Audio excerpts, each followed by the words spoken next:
Bismillahirrahmanirrahim. Assalamualaikum warahmatullahi wabarakatuh.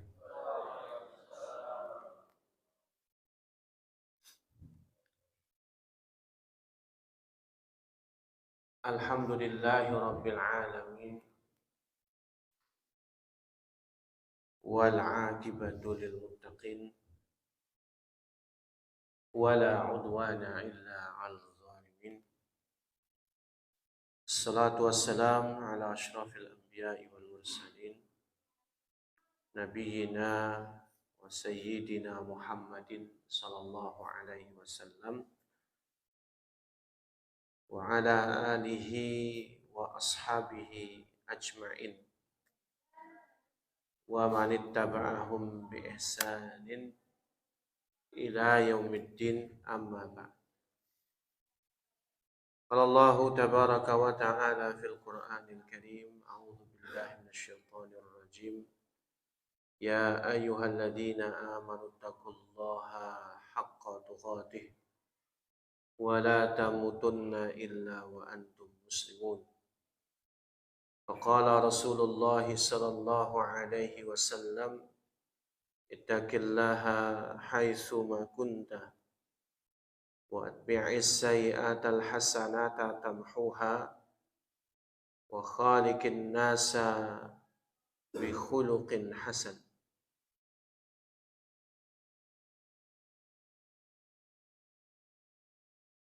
Bapak, Ibu, saudara-saudariku yang dirahmati Allah Subhanahu wa taala. Alhamdulillah, pada kesempatan pagi hari ini dengan izin Allah kita bisa mendirikan sholat subuh berjamaah. Lalu kita duduk sejenak untuk saling berwasiat di dalam kebaikan dan juga kesabaran. Pada kesempatan kali ini kita akan melanjutkan kajian kitab Riyadhus Shalihin min kalami Sayyidil Mursalin, karya Syekh atau Imam Yahya bin Syarf Muhyiddin An-Nawawi Asy-Syafi'i rahimahullah. Sampailah kita pada hadis yang keempat, insyaallah. Hadis yang keempat. Wa an Abi Abdillah Jabir bin Abdillah al-Ansari radhiyallahu anhu. Diriwayatkan dari Abu Abdillah, nama aslinya Jabir bin Abdillah al-Ansari radhiyallahu anhu. Semoga Allah meridhoi keduanya. Qal, dia berkata, kunna ma'an Nabi sallallahu alaihi wasallam fi ghazatin. Adalah kami ikut serta bersama Nabi sallallahu alaihi wasallam di sebuah peperangan. Peperangan yang diikuti oleh Nabi. Ada namanya ghazwa, peperangan yang diikuti Nabi. Ada namanya sariyah, peperangan antara kaum muslimin dengan orang-orang kufur, orang kafir yang tidak diikuti Nabi SAW. Jadi adalah kami ikut serta bersama Nabi SAW di sebuah peperangan. Peperangan yang dimaksud adalah di dalam tafsirnya atau di dalam syarahnya itu adalah peperangan Tabuk namanya. Hiya ghazwatu Tabuk as-sanah tis'ah ba'dal hijrah. Itu ghazatin di sini adalah perang Tabuk di tahun 9 Hijriah. Perang Tabuk ini perang yang sangat berat. Peperangan melawan Romawi, negara adidaya. yang baru saja mengalahkan musuh bebuyutannya yaitu Persia. Kita tidak bayangkan tuh, peperangan Tabuk itu lawannya orang-orang Romawi. Mereka adalah pasukan elit, pasukan adidaya. Pasukan yang luar biasa, habis melulantakkan Persia, juga kekuatan besar Persia itu. Udah gitu terjadinya di bulan Ramadan. Lihat. Dan setiap Ramadan mesti syiddatur ramdah. Makanya Ramadan itu diambil dari kata ar-ramdah. Ai min syiddatil har. Artinya di puncaknya panas. Al-har itu panas. Kalau har biasa. Tapi kalau sudah tasydid harun, har udah gitu ditambah syiddah. Berarti puncaknya musim panas. Ya kita aja Ramadan sekarang tuh kerasa panas. Tapi kalau di kita ya kadang karena Ramadan itu bisa maju. Musimnya beda. Ya. Sehingga kalau kita ya kadang pernah melalui Ramadan hujan terus. Walaupun tahun ini juga ya kalau panas terus, tapi tahu-tahu hujan. Kadang nggak diprediksi gitu. Ya. Jadi bulannya bulan Ramadan terjadinya di musim panas, ya puncaknya musim panas plus paceklik. Cocok. Ramadan musim panas, paceklik lagi. Sampai digambarkan saking pacekliknya, kurma tidak berbuah, kurma persediaan kurma itu sangat terbatas, bahkan kurma-kurma kering, minyak samin tengik dan seterusnya. Makanya peperangan ini disebut dengan al-usrah. Al-usrah artinya sulit. Pasukannya disebut jaisul usrah. Peperangan di masa sulit. Jadi memang digambarkan di awal, ini isyaratnya bahwa peperangan ini luar biasa sulit. Udah gitu dari Madinah ke Tabuk itu membutuhkan perjalanan dari Madinah loh ya, bukan dari Mekah. Dari Madinah ke Tabuk itu 15 hari perjalanan. Naik onta. Nggak bisa jalan kaki. Naik onta 15 hari. Mau perang aja harus menempuh perjalanan 15 hari. Loh, kok Nabi malah yang ke Tabuk? Kenapa? Karena kalau diserang Madinahnya nggak bisa. Sudah nggak bisa pakai praktek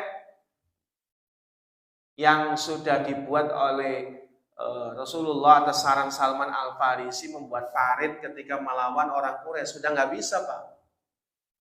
Kalau dulu 10.000 pasukan orang Quraisy dan Bani Ghatafan berkumpul, bersekutu, menyerang Madinah, Nabi bikin khandak, parit. Mereka nggak bisa lewat. Kalau Romawi, 200.000 pasukan. Sudah gitu, peralatan mereka sudah modern di waktu itu, sudah pakai manjanik. Ya habis Madinah.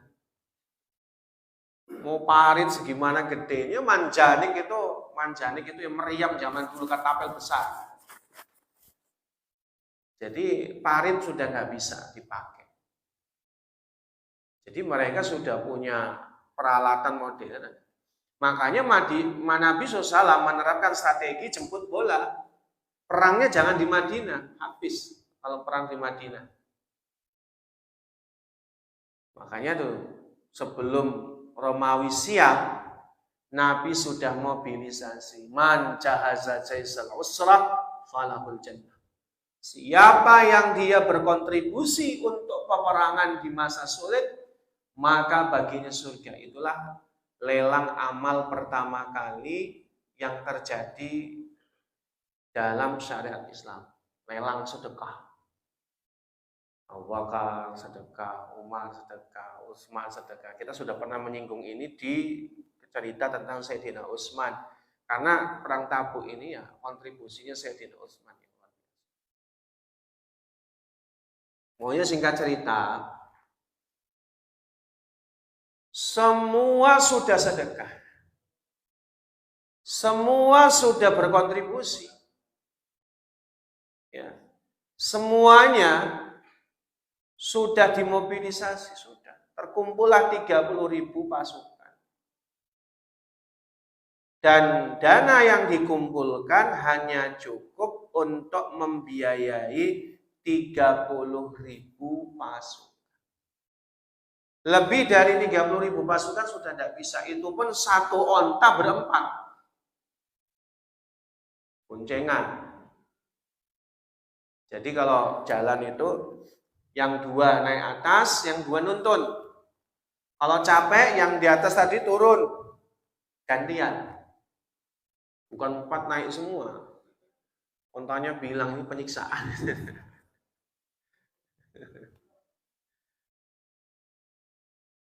Baik. Makanya Nabi Shallallahu Alaihi Wasallam kemudian didatangi oleh beberapa orang banyak sebenarnya mereka yang tidak punya uang.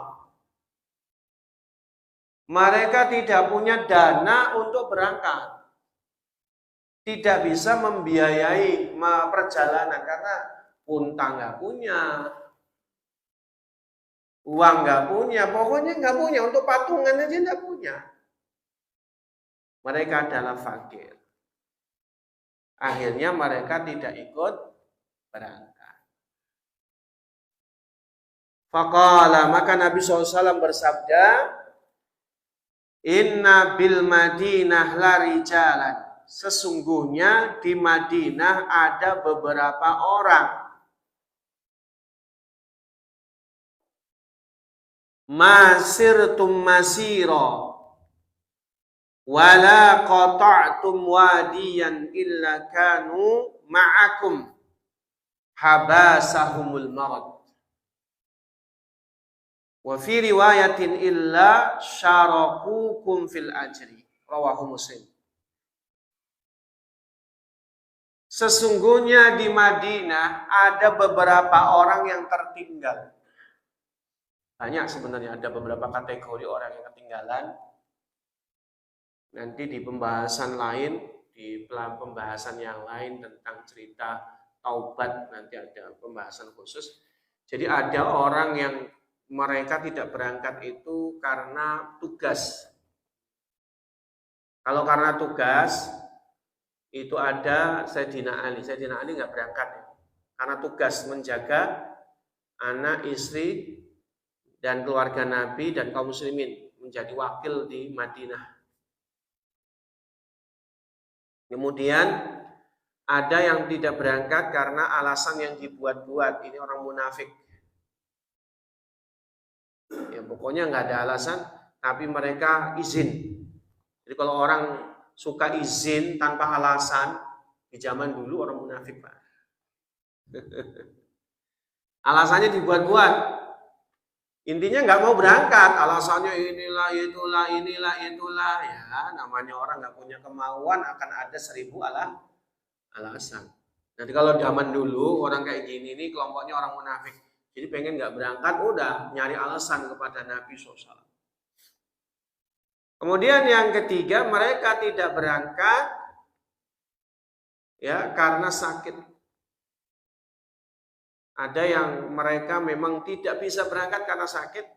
Kemudian ada yang tidak berangkat karena memang sudah tua, uzur. Pokoknya insya Allah masalah uzur lah. Dan yang kelima ada orang yang imannya lemah, yang tidak berangkat. Nanti yang 5 imannya lemah ini nanti kita bahas di pembahasan bab berikutnya nanti. Intinya, ada di Madinah orang-orang yang ketinggalan. Masiro, dia tidak ikut berjalan, tidak ikut melakukan perjalanan safar bersama kalian. Wala qata'tum wadiya, bahkan mereka tidak pula memotong lembah, artinya melalui sebuah lembah. Artinya bersusah payah. Kalau Mekah itu lembah sebenarnya. Kalau Madinah itu daratan tinggi, bukit-bukit hitam. Maka istilahnya kalau keluar ke Madinah itu mesti keluar dari Madinah itu mesti bahasanya turun ke lembah. Bahasanya itu, Pak. Makanya wala qata'tum wadiyan, mereka tidak memotong lembah, artinya tidak melalui sebuah lembah pun illa kanu ma'akum, melainkan walaupun mereka tidak ikut serta bersama kalian melakukan perjalanan ke Tabuk, mereka juga tidak keluar Madinah, tapi seolah-olah bersama kalian. Habasahumul marad, karena alasan mereka adalah sakit. Di dalam riwayat yang lain, illa syarakukum fil ajri, melainkan mereka berishtirak. Ishtirak itu ikut serta, Pak, bersyarikat. Bahasa Arab itu syarikat. Ishtirak itu berserikat, bersekutu, fil ajri, di dalam pahala. Wa rawahul Bukhari an Anas radhiyallahu anhu qala, ada riwayat Bukhari dari Anas radhiyallahu anhu, kalau tadi dari Jabir bin Abdullah, kalau dalam riwayat Bukhari, raja'na min ghazwati Tabuk ma'an Nabi sallallahu alaihi wasallam faqala, kata Anas, kami pulang dari perang Tabuk bersama Nabi sallallahu alaihi wasallam, faqala inna aqwaman, maka Nabi SAW bersabda, sesungguhnya ada beberapa kaum khalafna bil Madinah, yang kita tinggalkan di kota suci Madinah, masalakna syi'ban wala wadiya, dia tidak melalui lereng, tidak pula mengikuti kita melalui lembah, illa wahum ma'ana, melainkan seolah-olah mereka bersama kita, habasahumul udhur, itu dikarenakan mereka ada udhur sehingga tidak berangkat. Baik, kita membahas kepada hadis ini sungguh luar biasa. Jadi ada orang-orang yang mereka tidak ikut bersama 30.000 pasukan untuk melakukan perjalanan yang sulit. Kita garis bawahi, ini perjalanan sulit, Pak. Perjalanan yang sangat sulit. Musim panas, paceklik, tidak bawa-bawa sampai itu tadi. Kalau dibicarakan itu di dalam tafsir surah At-Taubah terutama, itu sampai digambarkan beberapa hadis. Saking sulitnya, saking panasnya, Pak. Itu ada di antara mereka orang-orang yang sudah terlalu panas, akhirnya menyembelih ontanya. Lapar, disembeli ontanya itu dibagi-bagikan dagingnya, lalu lemaknya dilumurin ke badannya. Lemak onta, Pak. Saking panasnya tuh. Makanya onta itu makhluk binatang yang Allah ciptakan yang semuanya manfaat. Dari kepalanya sampai kakinya, dari kulitnya sampai pula kotorannya. Manfaatnya luar biasa, onta itu. Jadi sampai nggak ada yang tersisa namanya onta itu. Onta itu kan memanggul di tubuhnya itu. Paling tidak 20 liter air. 20 liter air itu. Jadi karena saking kepanasan, airnya dibagi-bagi, terus tubuhnya dimakan pula, yang punya cuma kedapatan lemaknya saja. Oh, itu pelajaran besar, saking sulitnya cuma. Sampai digambarkan kurma tinggal sebutir. Kurma lagi perjalanan, tinggal sebutir. Sebutir itu karena memang tersisa cuma satu butir, maka yang punya tidak berani makan. Cuma dikecup, Pak. Dibagi-bagi.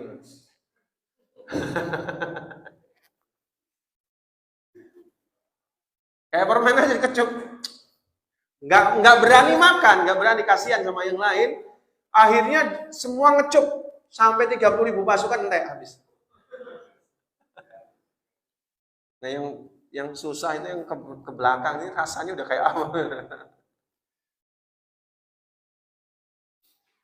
Sampai batas terakhir itu dikumpulkanlah satu anzah roti. Jadi dikumpulkan siapa yang masih punya perbekalan itu satu anzah roti. Satu anzah itu kira-kira 3 kiloan.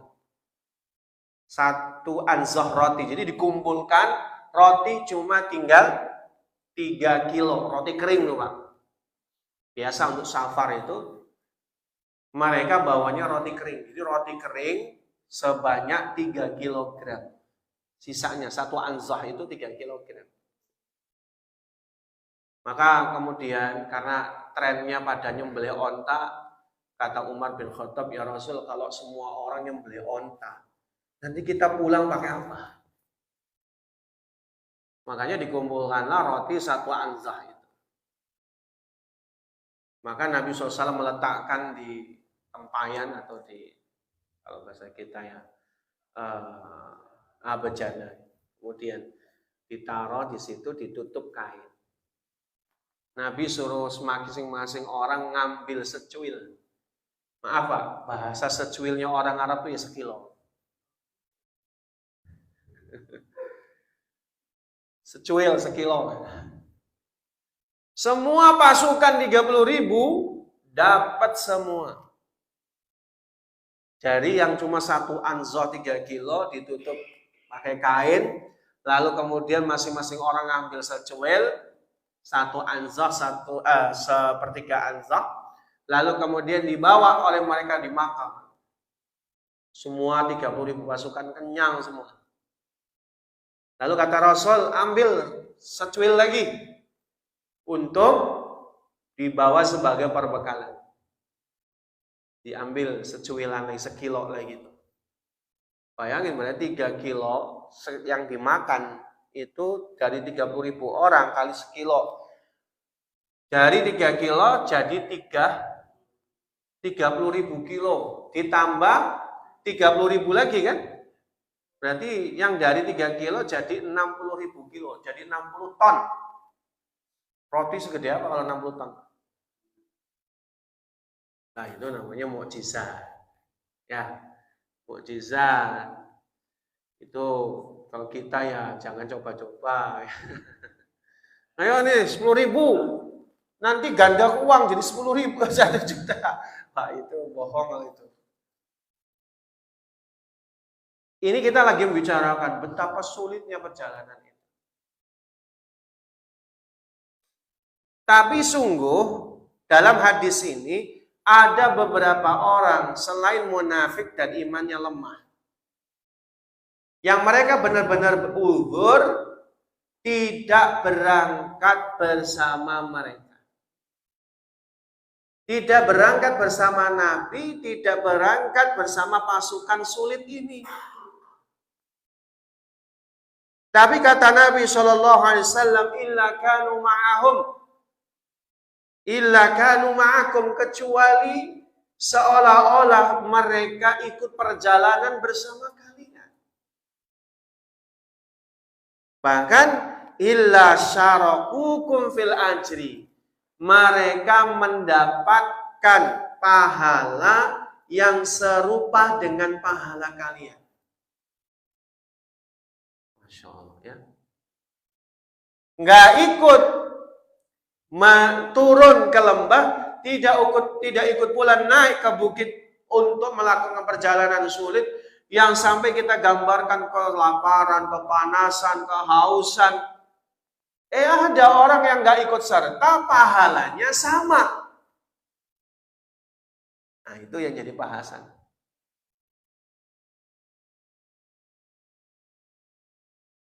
Bahkan kata Nabi, illa syarakukum fil ajri. Mereka ikut serta dalam pahala yang kalian dapatkan. Tidak ikut serta tapi pahalanya sama sebagaimana yang ikut serta. Nah, itu luar biasa itu Bapak Ibu sekalian.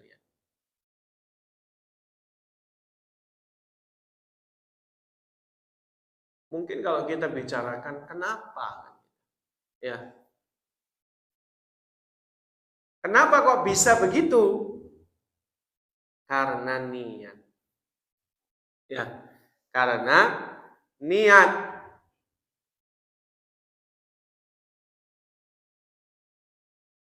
Jadi kalau kita bicarakan niat yang salih, niat yang benar, maka orang-orang yang niatnya benar dan dia memang istiqomah dengan niatnya, sekalipun dia tidak berangkat ikut melakukan suatu amalan, dia dapat pahalanya. Di dalam hadis riwayat Imam Bukhari, an Abi Musa al-Ash'ari radhiyallahu anhu, idza maridhal abdu aw safara kutiba lahu mislu ma kana ya'malu muqiman sahihan. Apabila seorang hamba itu sakit, au safara, atau dia sedang safar, bepergian, kutiba lahu mislu ma kana ya'malu muqiman sahihan, maka dia dicatat sebagaimana apa yang dia kerjakan di saat mukim atau di saat sakit. Di saat sehat, maaf. Jadi ini luar biasa. Niat itu luar biasa. Yang membuat kita terhalang dari amalan tersebut bukan alasan-alasan yang dibuat-buat, tapi karena memang uzur gitu loh. Bapak biasanya sholat berjamaah di masjid. Lalu kemudian safar. Maka dicatat. Di saat mukimnya dia berjamaah di masjid, dia tetap dapat pahala sebagaimana ketika dia mukim. Dia ada catat, pahalanya tetap ngalir. Ibadah sholat berjamaah di masjidnya ngalir kepada dia. Bapak Ibu biasa sholat sunnah, rawatib, kan kalau safar itu, ya, apalagi kalau kita bicarakan saat perjalanan, maka sunnahnya adalah qashar. Karena riwayat Ibunda Aisyah menuturkan bahwa Rasulullah SAW setiap safar mesti qashar. Qashar itu berarti meringkas. Dari yang 4 jadi 2. Berarti yang wajib aja diringkas, apalagi yang sunnah. Berarti orang safar, dia tidak bisa mengerjakan sunnah rawatib. Karena wajibnya saja diringkas. Tetapi meskipun dia tidak mengerjakannya, kalau dia ketika di saat mukim itu biasa melaksanakan ibadah sholat rawatib, maka saat dia safar, sholat sunnah rawatib itu tetap dicatat baginya. Walaupun nggak mengerjakan. Pahalanya terus ngalir.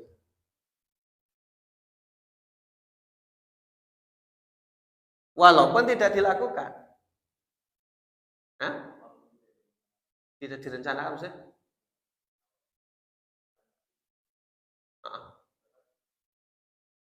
Iya, dikosor. Sunnahnya dikosor perjalanan itu. Safar yang membolehkan kosor kan, dalam kategori ini memang ulama beda-beda menentukan jarak ya. Kalau kata Imam Ibnu Hajar al-Asqalani, Nabi itu pernah melakukan perjalanan dari Madinah ke Bir Ali, Dzulhulaifah. Beliau mengqashar. Berapa kilo tuh Pak? Dari Madinah ke Dzulhulaifah itu. Dekat banget. Cuma 5 mil. 5 mil itu berapa? Kali 1,6 ya? 8 kilo. Itu hadisnya sahih di Bukhari Muslim.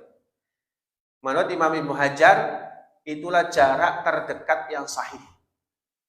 Tapi kalau disimpulkan semua hadis-hadis, ya safar itu tergantung niat, ya. Ya mosok kita dari sini ke mana? Kota Karang lah gitu ya. Kota Karang sana, di Teluk sana, mosok ya kosor gitu. Ya itu tergantung niat kita safar atau tidak. Yang jelas Nabi Shallallahu Alaihi Wasallam begitu. Jadi kalau kita bicarakan safar Nabi SAW itu qasar. Maka tidak mengerjakan rawatib, wajib aja di qasar. Tetapi meskipun dia tidak mengerjakan sholat sunnah rawatib tadi, pahalanya tetap dapat sholat sunnah rawatib. Sebagaimana dia mukim. Syaratnya apa Pak? Ketika mukim dia istiqomah syaratnya. Mukim nggak sholat sunnah rawatib pengen dapat, ya nggak bisa.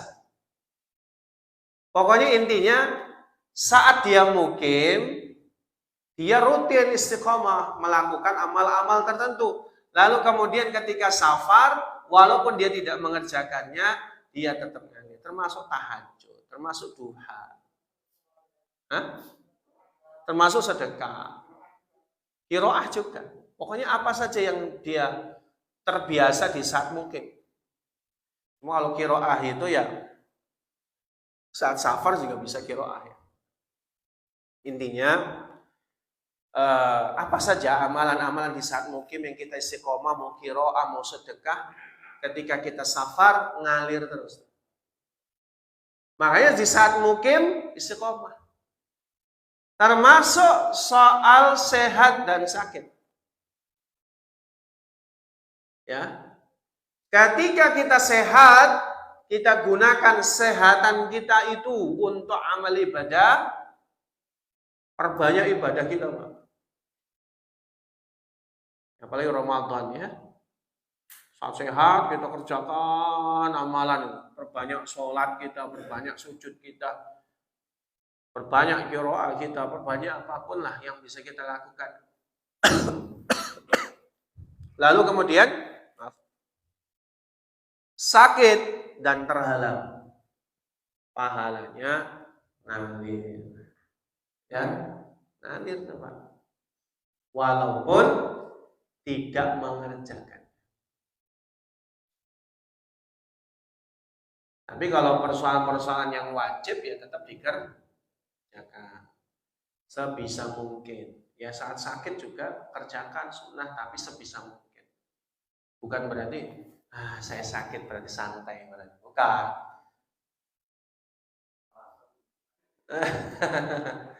Kalau sakitnya alasan, apalagi sakit hati nggak masuk ini. Kalau sakitnya alasan atau sakit hati nggak masuk. Intinya ketika dia sehat manfaatkan. Makanya khudz min sihatika qabla maradika. Jadi manfaatkan sehatmu sebelum masa sakit. Tapi yang gimana orang-orang yang punya niat yang soleh itu dilukiskan di dalam ayat Quran surah At-Taubah ayat 92. Allah Subhanahu wa taala mengabadikan peristiwa ini. A'udzu billahi minasyaitonir rajim. Wala 'alal ladzina idza ma atauka litahmilahum qulta la ajidu ma ahmilukum 'alaihi.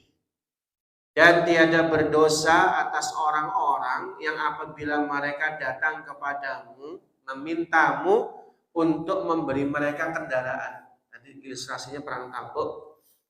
Mereka pengen berangkat tapi nggak punya uang, sehingga nggak punya kendaraan, jalan kaki pun nggak mungkin.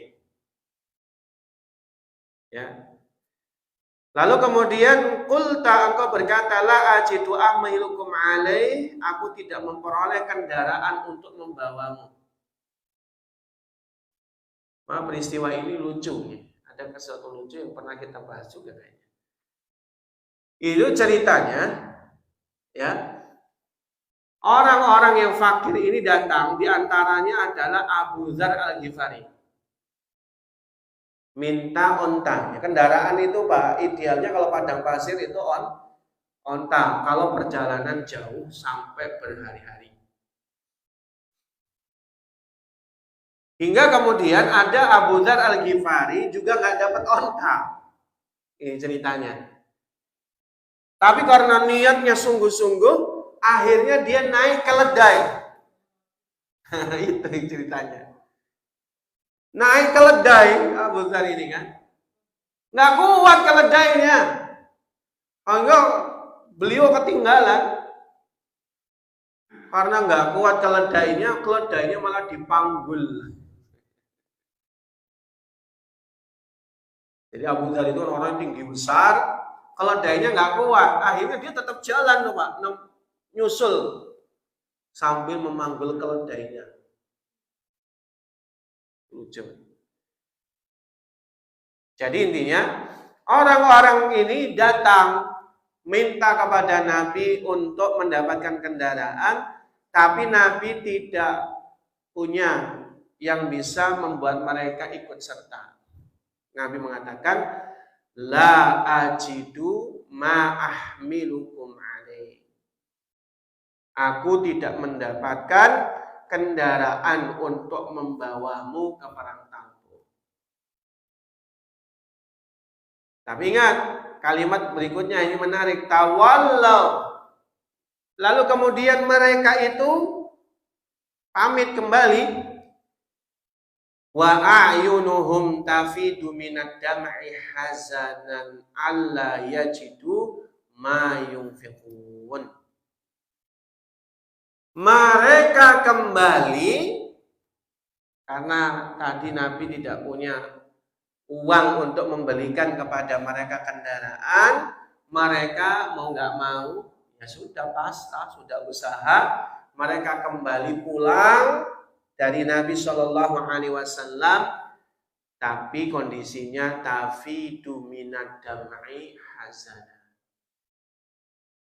bercucur air mata mereka sedih karena tidak bisa berangkat. Alla yajidu ma yunfiqun, karena mereka tidak memperoleh apa yang mereka bisa sedekahkan, keluarkan untuk membeli kendaraan. Apa maknanya dalam ayat di atas? Orang yang punya sidqun niat, niatnya jujur, ketika dia terhalang untuk melakukan suatu amal kebaikan, dia sedih. Nah, ini catatannya, Pak. Dia sedih loh. Dalam peristiwa Sayyidina Ali, kita pernah cerita. Ketika Sayyidina Ali itu terhalang tidak berangkat dalam perang Tabuk karena tugas. Sayyidina Ali kan bukan protes ya, ngomong ke Nabi, ya Nabi Allah, ya Rasulullah, kau tinggalkan saya bersama orang-orang yang lemah. Kau tinggalkan saya bersama wanita dan anak-anak. Maksudnya, masa saya ditinggal gitu? Apa karena saya ini sama kayak tua renta gitu? Atau saya ini disamakan perempuan atau anak laki-laki? Jadi Sayyidina Ali itu bukan ya sedikit protes, ya Rasul, gimana gitu? Kok saya ditinggal? Sedih beliau itu. Pengennya berangkat. Ya. Ini kan menunjukkan sidqun niat. Sidqun niyah itu begitu. Niat yang jujur itu begitu. Dia sedih nggak berangkat. Dia sedih. Makanya dia ngomong, ya Rasul, saya kok ditinggal. Saya pengen berangkat ya Rasul. Padahal kita tahu ya, Sayyidina Ali itu kan kesatria gitu. Masa nggak dipakai istilahnya gitu. Justru Nabi menyampaikan, saya tinggalkan kamu sebagai wakilku ya Ali. Kedudukanmu di sisiku sebagaimana Harun di sisinya Musa alaihissalam. Cuma tidak ada Nabi setelah. Barulah Ali itu tidak merundung Rasul SAW lagi. Terima. Ali saja tinggal di Madinah. Protes sedikit protes tadi. Kenapa? Sedih istilahnya, nggak jadi berangkat. Kalau kita bicarakan tadi kesulitannya, sulit. Lawan Romawi, panas, paceklik, perjalanan jauh 15 hari, Pak. Pulang pergi 30 hari di jalan.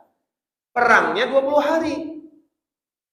Bayangin tuh, ini sesuatu yang sulit. Ketika dia uzur tidak berangkat, sedih. Nah, itu apa itu namanya, Pak?